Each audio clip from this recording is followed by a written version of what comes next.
शहीद शिवजी यादव का पार्थिव शरीर पहुंचा उनके पैतृक गांव तेलकत्थू, उमड़ा जनसैलाब।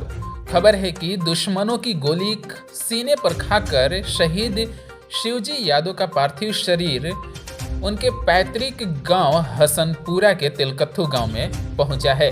आपको बताता चलूं कि बीएसएफ के जवान थे। उनकी उम्र मात्र 52 वर्ष थी। आपको बता दें कि 16 दिसंबर की सुबह 7 बजे ड्यूटी के क्रम में जम्मू कश्मीर स्थित बॉर्डर पर आतंकियों की गोलीबारी में एक गोली उनके सीने में लग गई थी, जिसके बाद उनका इलाज आर्मी बेस हॉस्पिटल में चल रहा था। तभी शुक्रवार की सुबह उनके शहादत की खबर ने सबको झकझोर दिया। आपको बताते चलूं कि वही आज उनका पार्थिव शरीर आज रविवार को उनके पैतृक गांव तेलकत्थू में पहुंचा, जहां पर जन सैलाब उमड़ पड़ा। वहीं पर उन्हें देखने के लिए, उनकी एक झलक पाने के लिए लोगों की लंबी भीड़ लगी रही। वहीं पर सबके आंखों में सिर्फ आंसू ही दिख रहा था। वहीं हिंदू रीति रिवाज के साथ उनके पैतृक गांव में उनका अंतिम संस्कार किया गया। तेलकत्थू गांव में शहीद शिवजी यादव के अंतिम यात्रा में पहुंचे हिंदू युवा वाहिनी के बिहार अध्यक्ष और दरौली के पूर्व विधायक।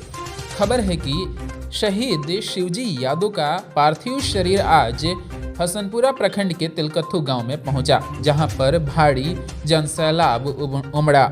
वहीं इन्हें श्रद्धांजलि देने के लिए सीवान के सांसद के पति व हिंदू युवा वाहिनी के बिहार अध्यक्ष अजय सिंह भी पहुंचे। इनके साथ साथ दरौली के पूर्व विधायक अमरनाथ यादव भी पहुंचे और शहीद के अंतिम यात्रा में शामिल होकर उन्हें श्रद्धांजलि अर्पित की।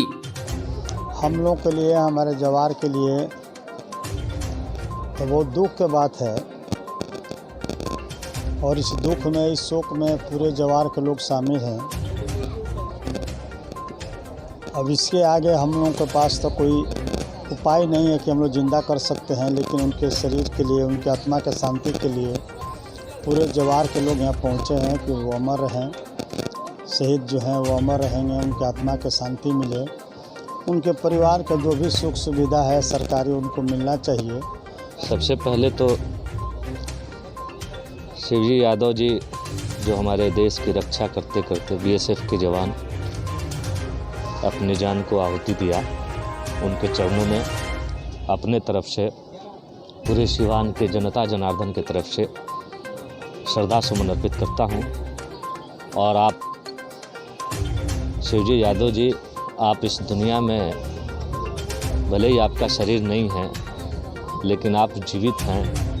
आप जब तक ये धरती रहेगी, आसमान रहेगी, तब तक आपकी कृतियाँ रहेगी यहाँ, और हम सब आपको गाते रहेंगे, हम सब आपको याद करते रहेंगे, क्योंकि आपने अपनी जीवन की पूरी समय देश की रक्षा में बिताई है। और बाकी सब जवानों, नौजवानों को मैं कहना चाहता हूँ कि देश में जो लोग भी देश की रक्षा सुरक्षा में लगे हैं, उनको देश याद करते रहते हैं, देश की जनता जनार्दन याद करते रहती है, क्योंकि आप इस देश के महान हैं।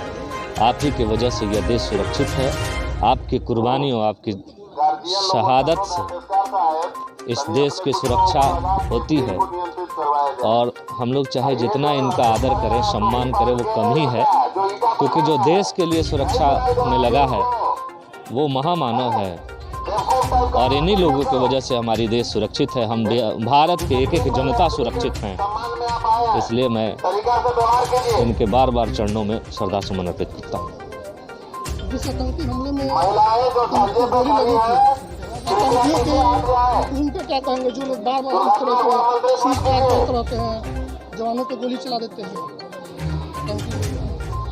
वो आतंकी देश को बराबर ही देश पर हमला करते रहते हैं, और उनकी फिराक रहती है कि देश के नौजवानों को मार करके इस देश में घुसेंगे, देश के लोगों को मारेंगे, भारतवासियों को मारेंगे।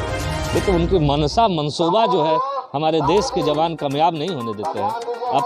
अपनी जान गंवा करके भारत को सुरक्षित रखते हैं और भारत को सुरक्षा करते हैं अपनी जान दे दे करके। इसलिए हमारे देश के जवान मुस्तैदी से बॉर्डर पर सुरक्षा कर रहे हैं हमारे देश को, और उन सारे आतंकवादियों को संदेश देना चाहते हैं हम लोग यहाँ के नौजवान कि तुम्हारी मनसा कभी कामयाब नहीं होगी और यह देश, यह भारत आपको माकूल जवाब देते रहेगा।